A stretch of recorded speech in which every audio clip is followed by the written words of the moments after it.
Instagram story not uploading. Hello everyone.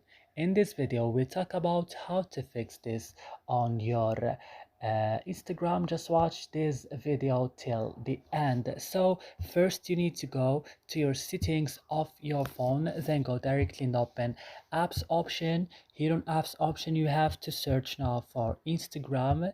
Open Instagram like this and scroll down and click on storage. Here on storage right now, go to the last button in the bottom of the screen, clear data, click OK, and then you have to back, click on first stop and click also OK. And what's next, guys, you need to do, you have to go to your Play Store, update your Instagram if it's not updated, and that's it, your problem will be solved. So I hope this video is helpful for you. Don't forget to like, subscribe in our channel. See you in another video.